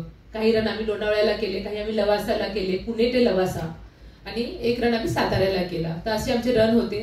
त्या रनचं अंतर म्हणजे 60 किलोमीटर, 65 किलोमीटर, 70 किलोमीटर असे आमचे रन होते. आणि Saturday night party, Saturday night out हा जो कन्सेप्ट सगळ्या मुलांमध्ये आजकाल वाढत चाललेला आहे, नाईट आउट करायचं आहे, नाईट आउट करायचं आहे. ते नाईट आउट म्हणजे आम्ही रात्री 11 ते सकाळी 7 वाजेपर्यंत पळून करत होतो. तर this was how our challenge for training in healing Indians. दुसरं चॅलेंज होतं की ट्रेनिंग नाईटमध्ये करायचा उद्देश असा होता की आपल्याकडे हा सीझन जो आहे तो पूर्ण गरमीचा सीझन होता. पूर्ण उन्हाळा, सकाळी 6:30 वाजता सुद्धा अगदी तापतं ऊन असायचं. आणि त्याच्यानंतर ट्रेनिंग करणं हे कठीण जायचं, घाम खूप यायचा, थकवा खूप यायचा. त्यामुळे अर्ली मॉर्निंग उठायचं, 3ला उठायचं, 4ला रन चालू करायचं, हे आमचं तिघांचंही रोजचं शेड्यूल झालेलं होतं.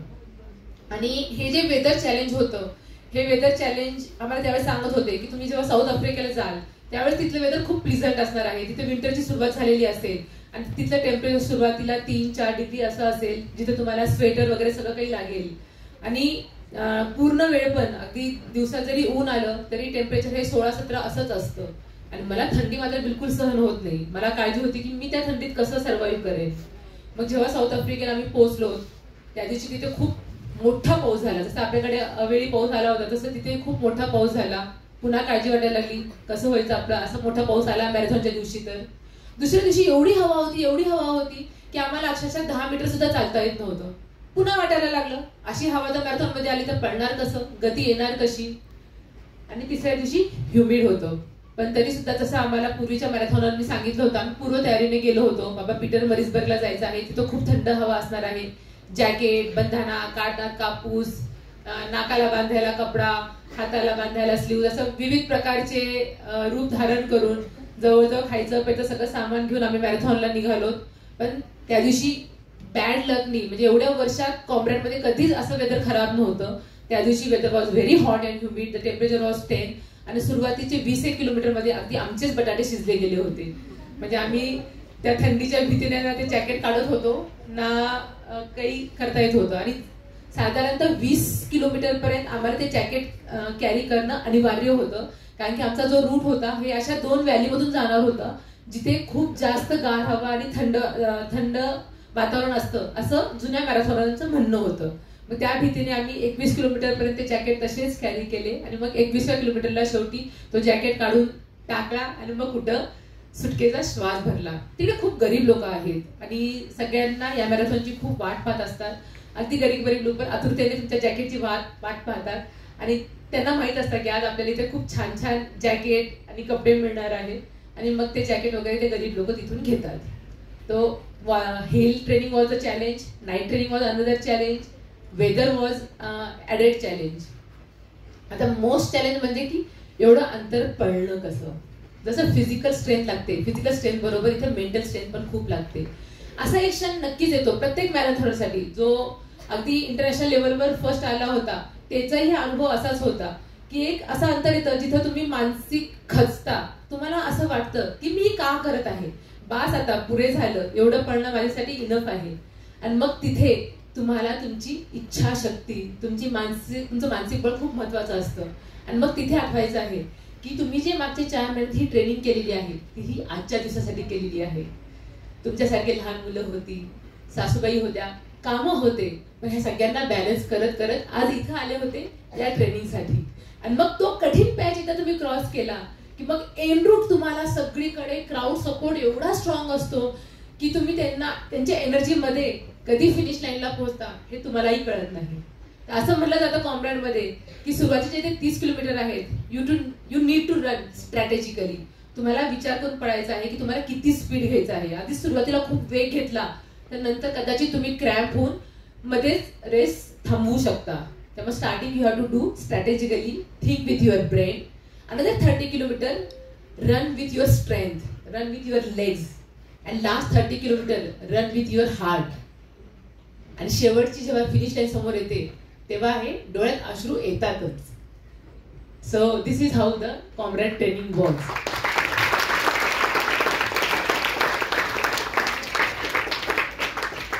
मॅडम, आपण भूलतज्ञ आहात, तर त्याविषयी आम्हाला जाणून घ्यायला आवडेल की आधीच्या काळात जेव्हा भूल देण्याची रसायने नव्हती, तर त्यावेळी भूल कशी दिली जात असेल? भूल द्यायची रसायने सुरुवातीपासून सुरू झालेली होती. जसे प्रत्येक फील्डमध्ये प्रोग्रेस होतो तसं एनएसएसच्या फील्डमध्ये पण प्रोग्रेस होत गेलेला आहे.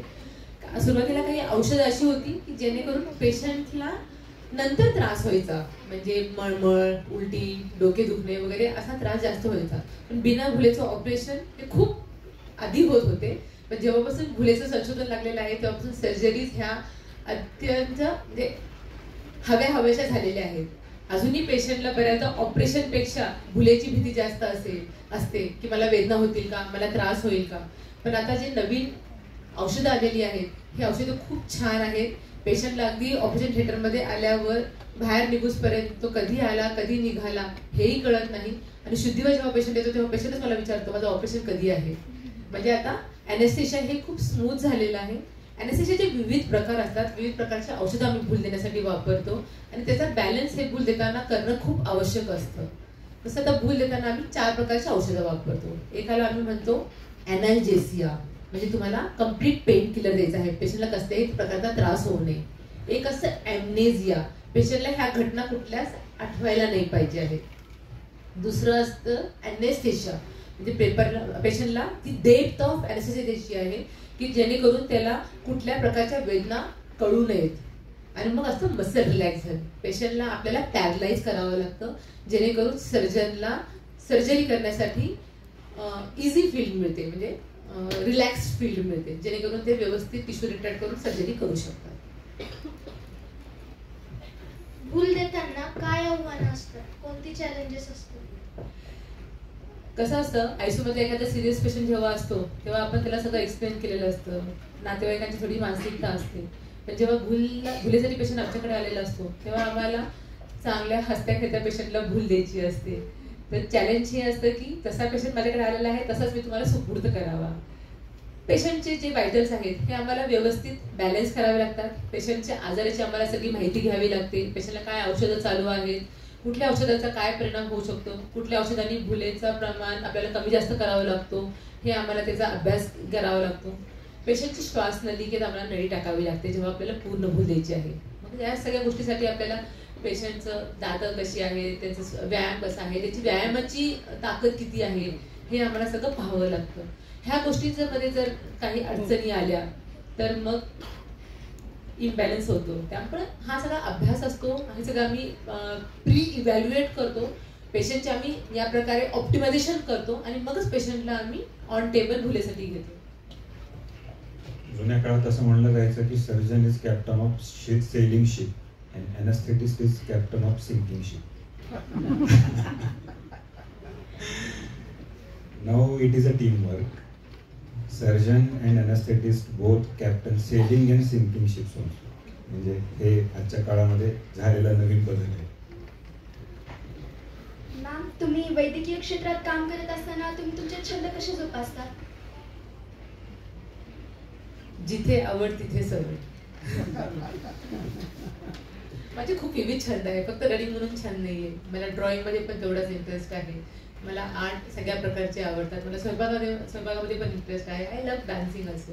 त्यामुळे जिथे आवड तिथे सवड. सगळ्या गोष्टी रोज करायच्या नसतात. जसं मी आताही सांगितलं होतं की गोष्टींचं बॅलन्स करायला शिकायचं. गिर्यारोहण का करावं असं वाटलं? Trekking again the part of sport. I love trekking. आता पुन्हा सांगेन, मी लातूरला आहे म्हणून जास्त ट्रेकला जाणं होत नाही. सरांनी नेहमी म्हणायचे की मी जर मुंबईत पुण्याला असते तर शनिवार रविवार तुमचे हातीच लागले नसते. गिर्यारोहण एक असा प्रकार आहे ना की तुम्ही अवाढव्य निसर्गाच्या समोर तुम्ही तुमचं स्वतःचं अस्तित्व बघता आणि ह्या एवढ्या मोठ्या निसर्गामध्ये तुम्ही किती छोटे आहात याची जाणीव तुम्हाला होते. And mountains make you humble. त्याच्यामुळं गिर्यारोहण हे प्रत्येकाने आयुष्यामध्ये कधी ना कधी केलंच आहे. गिर्यारोहणाच्या वेळेचा एखादा अनुभव ऐकायला आवडेल. मी खूप एक्सपर्ट गिर्यारोहक नाहीये, खूप कमी ट्रेक केलेत. मला बेसिकली उंचीची खूप भीती होती एका काळामध्ये, तर 2-3 ट्रेक्स केले आहेत. म्हणजे जो सगळ्यात पहिला ट्रेक होता तो कात्रज ते सिंहगड हा ट्रेक होता. तो ट्रेकिंगच्या क्षेत्रामध्ये खूप छोटा ट्रेक समजला जातो, पण त्या प्रत्येक चढावर चढणं तर जवळपास 1 तासाभरानंतर इझी झालं, पण प्रत्येक ठिकाणी मी बसून उतरत होतो. मला सांभाळायला 2 माणसं होते आमच्या ग्रुपमधले, मला उतरता येत नव्हतं. So this is how trekking started. But आता म्हणजे असं वाटतं की आता थोडं फिजिकल स्ट्रेंथ इम्प्रूव्ह झाल्यामुळे आता चांगलं होईल भविष्यात. 90 किलोमीटर मॅरेथॉन हे तुम्हाला का करावंसं वाटलं आणि यात काही धोका असतो का?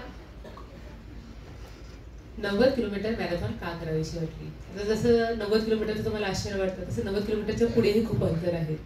एक बॅड बॉटम म्हणून स्पर्धा आहे. परत लडाख मॅरेथॉन जसं मी 42 किलोमीटर केलं होतं, त्यात एक 72 किलोमीटरची आहे ज्याला आम्ही खरदुंगला चॅलेंज म्हणतो. एक 121 किलोमीटरची आहे ज्याला आम्ही सिल्क रूट चॅलेंज म्हणतो. तर मॅरेथॉन इथेच थांबत नाही. मॅरेथॉनची जर्नी मोठी आहे, लांब आहे, आणि it's like you keep on challenging yourself. तुम्ही तुमच्यासाठी काहीतरी टार्गेट समोर जर ठेवला तर यू ट्रेन फॉर दॅट. तुम्ही जर तेच त्या गोष्टी कालांतराने करत राहिलात तर शरीरालाही त्या गोष्टीची सवय होऊन जाते आणि कदाचित तुम्हालाही कधी कधी त्या गोष्टीचा कंटाळा येत राहतो. तर मग आमच्या तिघांचंही एम तसं राहिलं होतं की आम्ही प्रत्येक वेळेस काहीतरी नवीन चॅलेंज ठेवायचो. आधी हाफ मॅरेथॉन करत होतो, हाफ मॅरेथॉन करताना मग फुल मॅरेथॉन करायची हिंमत नव्हती. मग we train for full marathon, we did it successfully. मग लडाख मॅरेथॉन केलं. लडाख मॅरेथॉनला असंच वाटत होतं की जिथे 100 मीटर सुद्धा चांगल्या लोकांना चॅलेंजिंग आहे तिथे आपण 42 कसं करू. पण obviously we train for that, strategically plan केलं, 42 केलं. आणि 42च्या 90 आता तुम्हाला सांगितलं मी की मी फक्त जाऊन 90 पळाले नाही, I train for that. My journey for 90 kilometre was much longer than distance I ran. तसं ते आता मी सांगितलं होतं त्या प्रकारे. ठीक आहे challenge for your. Madam sir, प्रश्न विचारणं फार तेवढं कठीण नसतं. हे दिवसभर प्रश्न विचारतील, आपण किती उत्तर दिले तरी. मला वाटतं आता हे समोर आपल्या समोर 8वीचे विद्यार्थी बसलेले आहेत, साधारण 14 वर्ष वयोगटाचे. यांच्यासाठी जे आवश्यक वाटतं असं मार्गदर्शन आपण स्वतंत्रपणे करावं असं आपल्याला विनंती करतो. संजीवजी, आपण काय बोलायला अगोदर? सर आणि मॅडम दोघांनी आपण या विद्यार्थ्यांसाठी काही मार्गदर्शन करायचं होतं. सर, हा इथे येऊन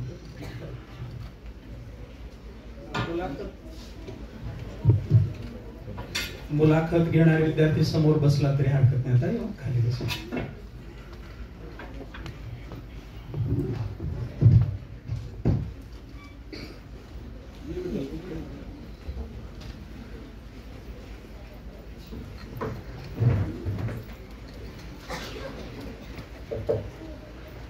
सर्वप्रथम श्री किशन सोमाणी विद्यालयाचं सर्व संचालक मंडळ, आमचे स्नेही मार्गदर्शक डॉक्टर चेतनजी सावरा सर, श्री अतुलजी देऊळगावकर, कमल किशोरजी अग्रवाल सर, विवेकजी रेड्डी आणि सुभाषजी कासले, उपस्थित विद्यार्थी मित्रांनो, शिक्षक बंधू भगिनी, सर्वप्रथम मी आपल्या सर्वांचा खूप ऋणी आभारी आहे की आपण विद्यार्थी लोकांसोबत इथं संवाद साधण्याची एक संधी आम्हाला यावेळेस उपलब्ध करून दिली.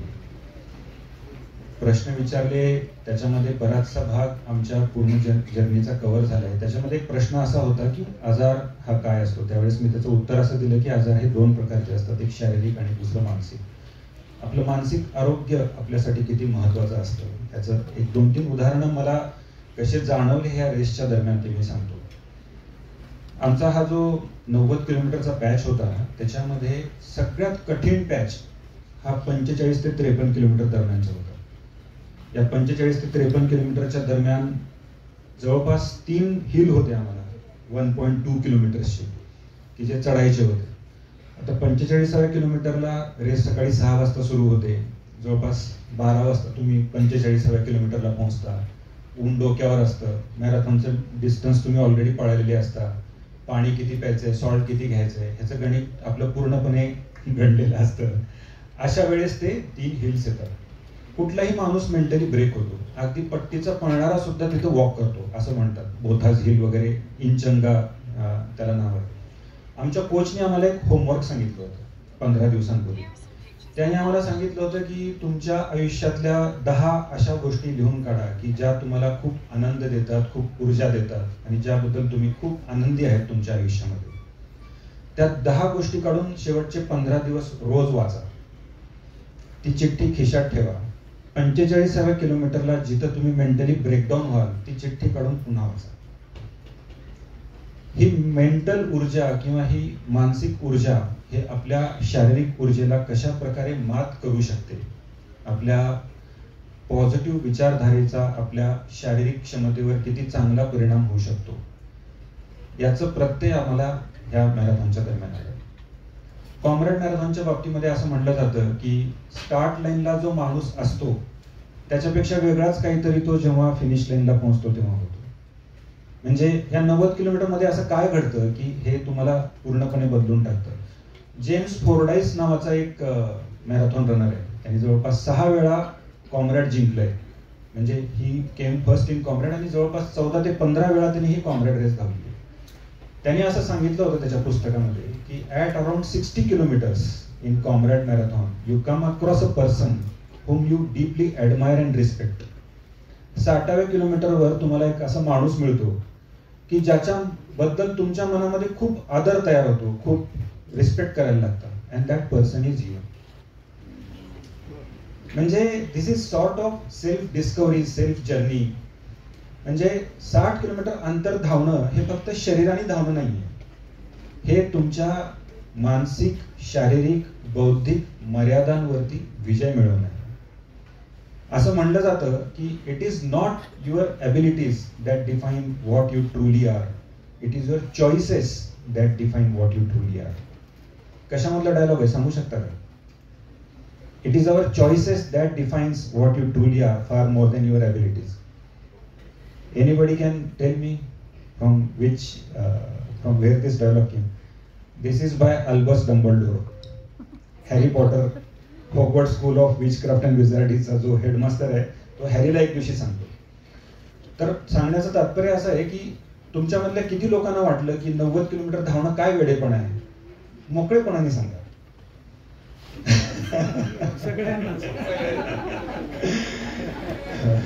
एका मॅरेथॉनरला काही दिवसांपूर्वी ऐकलं होतं मी, त्याने पण हाच प्रश्न विचारला होता. त्याचं एक्सप्लेनेशन असं आहे की आपण नेहमी असं म्हणतो की आयुष्य एकदाच मिळतं. आमचं असं म्हणणं आहे की आयुष्य रोज मिळतं, मरण फक्त एकदाच येतं. एव्हरी डे इन मॉर्निंग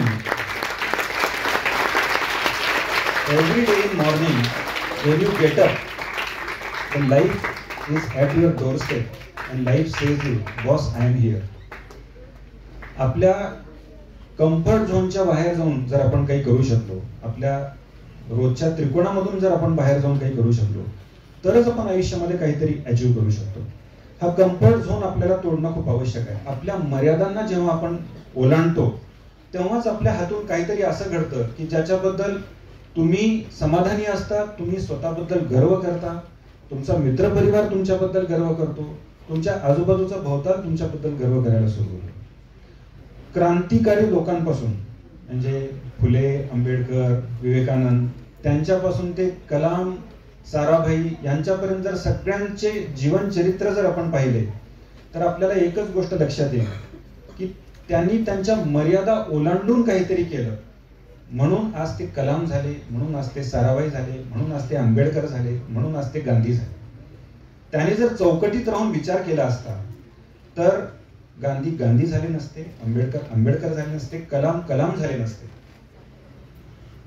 तर आपण आपला कम्फर्ट झोन ओलांडून जेव्हा पुढे जाण्याचा आयुष्यामध्ये विचार करतो तेव्हाच आपल्या हातून काहीतरी असं घडतं की जे अगदी अतुलनीय असतं आणि हे जगापेक्षा वेगळं असतं. पॉझिटिव्ह विचारशक्तीचा परिणाम किती असतो हे सांगतो, कारण मॅरेथॉन बद्दलच्या सगळ्या गोष्टी आपण आता आपल्या बोलण्यामध्ये जवळपास कव्हर केलेल्या आहेत. शेवटच्या 15 दिवसांमध्ये पॉझिटिव्ह राहण्यासाठी मी काय काय केलं होतं सांगतो. फक्त पॉझिटिव्ह गोष्टी ऐकायच्या. हनुमान चालीसा मी जवळपास रोज ऐकायचो, काही पॉझिटिव्ह गाणी ऐकायचो, काही पॉझिटिव्ह सिनेमे पाहायचो. आणि शेवटी एक छोटासा क्षण सांगतो तुम्हाला. एक चित्रपट पाहिला होता डार्क नाईट रायजेस नावाचा. त्या डार्क नाईट रायजेस मध्ये एक सीन आहे की त्या सीनमध्ये ब्रूस वेनला त्याचा विलन मारतो आणि एका विहिरीमध्ये फेकून देतो. त्या विहिरीमधून कधी कोणी बाहेर निघालेला नसतो. मग विहिरीमधून बाहेर निघालेला नसतो, तो खूप प्रयत्न करतो बाहेर जायचा. त्याचं म्हणणं असतं की माझ्या शहरावर आक्रमण झालंय, माझं शहर जळायला लागलंय, माझ्या शहरातले लोक खूप दुःखात आहेत आणि अशा वेळेस मी इथं पडलेलो आहे, मला इथून काही करून बाहेर निघायचंय. प्रत्येक वेळेस तो दोरी बांधून वर चढण्याचा प्रयत्न करतो, दोरी तुटते, खाली पडतो, परत हाडं मोडतात, परत प्रयत्न करतो. तिथे एक म्हातारा माणूस असतो. तो म्हातारा माणूस त्याला म्हणतो की तुला जर खरंच चढायचं आहे तर काही वर्षांपूर्वी एक मुलगी ही विहीर चढून बाहेर गेली होती आणि तिनं तो जम्प केला होता विदाउट रोप, विदाउट सपोर्ट, विदाउट एनी आधार. ब्रूस वेन प्रयत्न करतो, पहिल्याच प्रयत्नामध्ये तो विहीरचा कठडा ओलांडून बाहेर पडतो. जेव्हा जेव्हा मी कधी मेंटली ब्रेकडाऊन व्हायचो तेव्हा मी ते ब्रूस वेनला इमॅजिन करायचो त्या विहिरीच्या काठावर उभा राहण्याचं. That rope is your comfort zone. So unless you sacrifice your rope, you cannot come out of your dark side, you cannot come out of your demons, you cannot come out of your usual cocoon. उद्धरेत आत्मनात्मानं आत्मान ममसादयेत आत्मैव ह्यात्मनो बंधू रात्मैव रिपुरात्मनः, असं भगवान श्रीकृष्णाने गीतेमध्ये सांगितले. आपणच आपले मित्र असतो, आपणच आपले बंधू असतो आणि स्वतःचा उद्धार देखील आपण स्वतःच करू शकतो. त्याच्यामुळे self energy is the biggest energy, self motivation is the biggest motivation. You just have to find it around you and you will definitely get it. Thank you.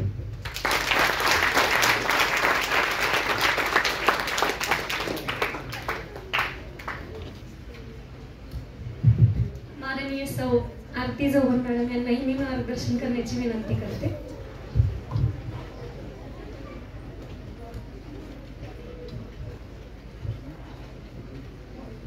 माननीय व्यासपीठ, विद्यार्थी विद्यार्थिनींनो आणि माझ्या शिक्षक शिक्षिका, मी सर्वांची आभारी आहे की तुम्ही आम्हाला ही अपॉर्च्युनिटी दिली. आमची कॉम्रेड जर्नी तुम्ही सगळ्यांनी शांतपणे ऐकून घेतली. I know 90 kilometre is not a easy distance आणि तुमच्यापैकी सध्या तरी कोणी 90 किलोमीटर पळायचा विचार करत नाहीये. करते कोणी विचार? बरं, तुमच्यापैकी कोणाकोणाला पळायची आवड आहे? अरे वा, खूप छान वाटलं मला एवढे उंचावलेले हात बघून. नक्कीच मग तुम्ही तुमची पळायची आवड अशीच ठेवा आणि जेव्हा जेव्हा शक्य असेल तेव्हा स्पर्धेत भाग घ्या. एक हात खाली करू शकता आणि ज्यांचे हात वर नाहीयेत मी त्यांनाही सांगेन की आमची सगळ्यांची जर्नी ऐकून तुम्हाला नक्कीच कुठेतरी वाटेल की हो आता मी याची सुरुवात करायला पाहिजे. आळस झटका आणि पळायला सुरुवात करा. बऱ्याचशा गोष्टी आपण ऑलरेडी डिस्कस केलेल्या आहेत. आपण डाएट बद्दल बऱ्याचशा गोष्टी केलेल्या आहेत. खूप छान प्रश्न उत्तर विचारली तुम्ही, मला आवडत होती. आपल्याकडे वेळाचा अभाव असल्यामुळे आपल्याला ह्या गोष्टी आपल्याला थांबवाव्या लागल्या, पण बऱ्याचशा गोष्टी प्रश्न उत्तरामध्ये आपल्या कव्हर झालेल्या आहेत. तर आज मी एवढं सांगेन तुम्हाला, कामयाबी के दरवाजे उन्हीं के लिए खुलते हैं, कामयाबी के दरवाजे उन्हीं के लिए खुलते हैं जो उन्हें खटखटाने की ताकद रखते हैं. तर आता एकच अपेक्षा आहे की आज तुम्ही तुमच्या डाएट बद्दल, एक्सरसाइज बद्दल, स्लीप बद्दल आणि स्ट्रेसला कसं हँडल करायचं आहे ह्या गोष्टी ऐकलेल्या आहेत आणि ह्या तुम्ही आता तुमच्या लाईफमध्ये त्याला कसं युटिलाइज करू शकता, तुम्ही त्याला कसं सामावू शकता हे तुम्ही शिकायचं आहे. मी आता मॅरेथॉन पेक्षा जास्त तुमच्याकडे येईन जंक फूड कडे. तुमच्यापैकी जंक फूड कोण खात नाही? व्हेरी गुड, एक हात वर झाला आहे. खरं खरं बोलणारे पाहिजेत मला. जंक फूड मध्ये सगळे प्रोडक्ट येतात जे तळलेले असतात, जे बेकरी प्रोडक्ट असतात. अगदी तुमच्या बिस्किट्स, चॉकलेट्स पासून जे काही बेकरीमध्ये प्रोडक्ट मिळतात, भेळमध्ये टाकलेलं फरसाण वगैरे, हे सगळं तुमचं जंक फूड आहे. जंक फूड म्हणजे फक्त वडापाव, समोसा, पिझ्झा, बर्गर किंवा आईस्क्रीम हे जंक फूड नाहीये. जंक फूडचं प्रमाण आपल्या सोसायटीमध्ये खूप वाढलं आहे मागच्या 20 वर्षात. त्याच्या आधी एवढं प्रमाण नव्हतं. फक्त सणावाराला हे पदार्थ होत होते आणि तेव्हा त्याची खायची मजा वेगळी होती. पण आता पौष्टिक आहार कमी आणि जंक फूडचा आहार जास्त वाढलेला आहे आणि ह्याची आता दखल आपल्या हेल्थ मिनिस्टर आणि वेलफेअरनी पण घेतलेली आहे. आणि रिसेंटली तुम्ही वाचलेलं असेल, न्यूजपेपरमध्ये सगळीकडे येत आहे की सगळ्या कॉमन प्लेसेसमध्ये, मीटिंग हॉल्समध्ये, कॅफेटेरियामध्ये, ऑफिसेसमध्ये आता ऑइल आणि शुगरचे बोर्ड लागणार आहेत रेड हँडरायटिंगमध्ये, गिव्हिंग यू रेड अलर्ट. जसं जवाहर सरांनी आता सांगितलं होतं की अमेरिकेमध्ये फायबरचं कंटेंट कमी असल्यामुळे इन्सुलिन रेजिस्टन्स किंवा नॉन कम्युनिकेबल डिसीजेस ज्याला आपण म्हणतो ह्याचं प्रमाण वाढत चाललेलं आहे. In 2050, India might be the second country in the world to have the number of obesity. म्हणजे ओबेसिटीचं प्रमाण इंडियामध्ये एवढं वाढलेलं आहे की 50 मिलियन लोक हे ओबेसिटी आणि नॉन कम्युनिकेबल डिसीजेसच्या आहारी जाणार आहेत असं सध्याचं गणित आहे. आणि हे कमी व्हावं, हे कंट्रोलमध्ये यावं म्हणून आपल्याकडे गव्हर्नमेंटने खूप छान मूळची सुरुवात केलेली आहे. आणि सगळ्यांनी याच्यातून जागृत होऊन, जसं आपण म्हणत आहोत की जनजागृती व्हायला पाहिजे, एक क्रांती यायला पाहिजे. आपण सगळ्यांनी इथं प्रॉमिस करायला पाहिजे की ह्या गोष्टी जर आपल्या शरीरासाठी एवढ्या घातक असतील, ते जर आपल्या शरीराला एवढं डॅमेज करत असेल, आपलं आयुष्य एकच आहे, मरणही एकच आहे, ते आयुष्य आपण सुंदर का जगू नये. जे जंक फूड आहे ते फक्त तुमच्या जिभेपुरतच चांगलं आहे, एकदा ते शरीरात गेलं की ते फक्त घातक आहे. तुम्हाला जर हे माहीत असेल आणि जर तुम्ही ही एवढी एकच स्टेप अवॉइड करू शकला, फास्ट फूड आणि स्वीट हे प्रोडक्ट जर तुम्ही बंद करू शकला किंवा कमी करू शकलात, तर मला वाटतं की तुम्हाला पुढे जाऊन तुम्ही कुठल्याच आजार तुम्हाला होणार नाही किंवा कुठल्याही व्याधीमध्ये तुम्ही त्रस्त राहणार नाही. त्यामुळे हेल्दी लाईफ, आरोग्यम धनसंपदा, खरं धन म्हणजे तुमचं आरोग्य आहे. So I will stop my talk with this message for you. Be healthy, eat healthy. कामयाबी तो आपको मिलनी ही है, बट याद रखो इंसान जब पानी से नहाता है तो सिर्फ लिबास बदलता है. इंसान जब पानी से नहाता है तो सिर्फ लिबास बदलता है. इंसान जब पसीने से नहाता है तो इतिहास बदलता है. So I want each one of you to change your history and become something different in your life. All the best, kids, and thank you so much. धन्यवाद मॅडम. यानंतर कार्यक्रमाचे ऋणनिर्देश करण्याची विनंती मी विद्यालयाचे पर्यवेक्षक माननीय श्री गिरीजी कुलकर्णी सर यांना करते.